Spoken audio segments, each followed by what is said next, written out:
I'm Deborah Drake, and I'm sitting here with Don Burrows, author of Resumes that Resume Careers. And I have a question, Don, or rather a statement. There's no work. Nobody's hiring. What do I do? Deb, that's a fallacy. Lots of people are hiring. There is work. The statistics prove that people are getting jobs. If they're not hiring you, that's the issue. It's not that they're not hiring other people. And the reason they're not hiring, some people are not getting hired, it's because of the format, the resume, the process, or the tools that they're using. But I have an updated resume.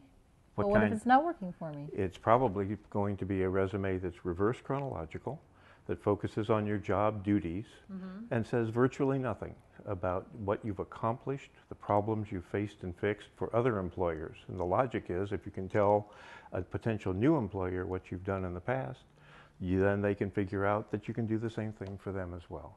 Those are the people who get hired.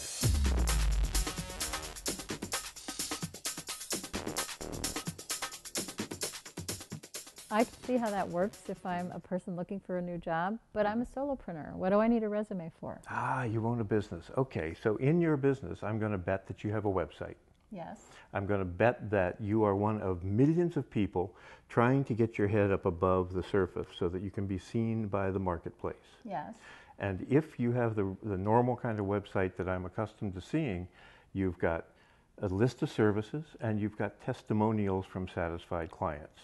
Pretty much accurate? And a client list, yeah. Okay, and a client list. So you've got all of that, but at no point are you really telling the world what you have actually done for other clients. You're leaving your marketing to a large degree in the hands of your Well, that's what I do when I sit down and go and have a business development meeting. I just talk about those scenarios and those case studies that are appropriate.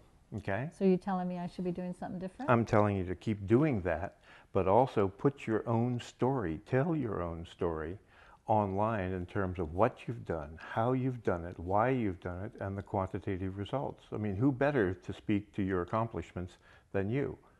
You know, you either keep on doing the same thing you're doing with a resume that's not getting you any results, it's generic, or you take the time to get very clear on your accomplishments and your skills, and then you can customize, present yourself as an ideal candidate or as an ideal vendor. So it sounds like I don't want a resume anymore. I want a, what do you call it? I call it a professional profile. Whether it's for an individual or it's for their business. Right. Or both. And it's really flexible. That's the whole point. It's a profile. And the same thing will apply for people who are using LinkedIn or Biznic as a vehicle or a site to market their services. Well, if you look on any of the Biznic profiles or the LinkedIn, they simply list job duties, job responsibilities, dates of employment. And yet people are trolling those sites looking for people to contact either as hire or as vendors.